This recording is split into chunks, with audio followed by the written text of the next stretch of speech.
Do not date a man's potential because honestly, he will most likely resent you for doing that anyway. These same qualities that make a man attracted to you, whether it is your honesty, your commitment, your success, will usually be the same qualities for why he feels insecure or threatened by you in the end, because you are going to be a walking example of what he is falling short on. At some point, he probably felt inspired by you, but then he realized that he could no longer sustain trying to be this person that he wants to be. And that is when the relationship will start going downhill. Stop believing in these men who make promises to you with absolutely no action behind the words. It doesn't matter how many times he tells you that he is finally going to get a better job or is going to work on being more thoughtful if he's not doing anything to get there. It is not your responsibility to help someone who is not willing to help themselves. He is the only person who can change his life. There are already men out here who have the traits and qualities that you are looking for, or they are already working on them actively. And you need to believe that you are going to meet these men because that is going to stop you from investing time in people who are only wasting yours. Hey guys, welcome back again to the channel. It's so good to have you. Thank you so much for clicking when you saw this video. So in today's video, we're looking at these creators who said it is not good to go for potentials. Like, do not date a potential man or don't marry a potential. Don't marry a man for his potentials. Don't go for their potentials. But go for somebody who is already settled, who know where they're going to, who has already fixed their life, okay, or who is trying to fix their life, or somebody who is already on the path of fixing their life, not somebody who is still thinking, who has potentials but haven't even started anything in fixing their life. So that's what they are trying to say in this video. You guys let me know what you think as we watch this video alongside. Yeah, and do not forget to subscribe to the channel if you haven't, and do give this video a thumbs up as well. Okay, so let's go check out what these creators are saying, then we'll come back and we'll talk more about it. There's nothing more off-putting than a man that hasn't got his ish together. I'm talking about the basics. Know what you're doing with your life, where you want to be in your career, what have you acquired, not acquiring the world. Get your finances together, make sure you know how to budget. These are basic things, not unrealistic things. Ladies, do not ever date a man below your league, thinking that he's gonna treat you like a princess. No man will try to humble you more than a man that's below your league. In his mind, he's unlocked a whole new level. He will not think he got lucky and he's hit the lotto and he just needs to cherish you. A man that has hit a miracle will have his ego inflated. He will think this is what he's capable of always now, and that you should be so lucky to have him. He will then find ways to put you down and make you feel like you have to prove your worth to him. That man will have you questioning your worth. I see it all the time. And still at their core, they will always question if you are above their league. And they will have that resentment building up inside. And they will stop at nothing until they make you feel small so they're able to feel tall. So do not waste your time with anyone below your league. We are at our league or higher. Actually, no, preferably higher. Just go higher. Because that caliber of man will actually value you. Trust me when I say no one treats you worse than someone below your league. I was on Instagram minding my business and I ran into a creator who made a very similar video to something that I said in 2020, and my video went super viral. And I was so excited because I was like, oh my God, I love the way they're putting this content together.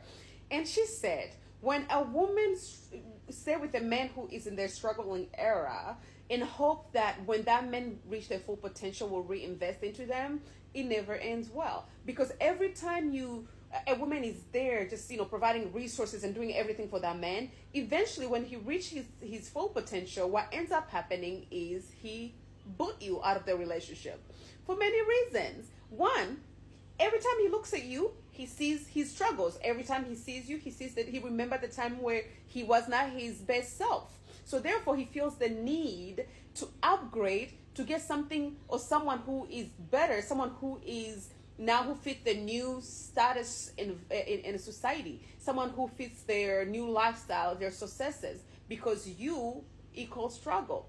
It's a sad reality, but it happens to a lot of women.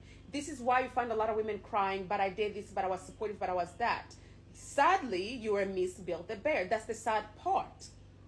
I'm not saying that every man does this, but most men do this. So mama, don't be Miss Build-A-Bear. Let that man figure his own shit on his own.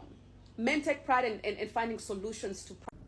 Now, there's one thing that you should never do as a woman, and that's think that just because he's involved with you, that he cares about you. Because there's a tremendous difference between caring about you and caring about what he gets from you. There's a big difference between him caring about your soul, your well-being, and the quality of your life versus caring about what and how much he can get from you. Know the difference. I'm so sick of people getting bad advice, and one of the worst pieces of advice that I hear all the time is don't date a broke man. Wrong. Wrong. It's not don't date a broke man. Don't date an uneducated man. For when he is intellectually inferior, he will assert his dominance in other arenas. Let me say that again, because y'all need to jot that down. When he is intellectually inferior, he will assert his dominance in other arenas. When he can't match your intellect, when he can't match you in conversation, when he can't really debate you, when he can't really offer much to a talk, he will assert his dominance in other arenas. His strength will show up in other places. And those places will be emotional or physical abuse or both. Am I lying? You need an educated man. For an educated man will know how to escape poverty. An educated man has an understanding of patriarchal system. An educated man understands feminism. And an educated man understands how to learn. When you deal with an uneducated man, you're dealing with a man who never had to be a student. You can't teach somebody who has never learned how to be taught. So he ain't gonna give you no different, but broke. That's the only thing he could do different for you. But an educated man will get it. Especially for women, y'all are getting degrees at higher rates, which means you're escaping poverty at higher rates, which means you're making more money, and it means you're intellectually superior. So if he's not beating you intellectually and financially, where else can he beat you at? In as much as I understand what they are saying, right? Everything they said is true. Okay. Potential is great, but somebody who has not started working on that potential is already like is a 50-50 chances that they're going to ever work on their potentials. It's a 50-50 chances that they're ever going to pursue their goals. It's better this person have already started, okay, before you can now say, okay, I think I am ready to help, meeting them at a point and not from zero and you think you can, push them to the top. It's always very hard. Now, aside that, sometimes when they get rich or get to their destination, when you have pushed and done all the work, trust me, some of them do forget. Some of them do forget where they're coming from. Some of them do forget that you were there for them when they started. Now they start having taste and say, oh, I don't think you meet up to my standard and all of those things. These things do happen. Now, even if 1% of such men that remembers where they're coming from and, treat you nicely, do their best to also push your career and all of that, support you in any way they can, and stand by you all through, just 1%. Now, the other percent is also divided into two. The other people forget totally. Why the other people stay with you? Because of pity. Oh, if I leave her, I'm going to be like a bad person because she was there for me. So they stay there with you because of pity. So it's just for you to think which is better for you. Let me know what your thoughts are in the comment section. Do you think it's better to marry potential or date a potential guy, or just get somebody who's already up there before going into any relationship? Let me know your thoughts, and please do subscribe to the channel and give this video a thumbs up. Bye guys.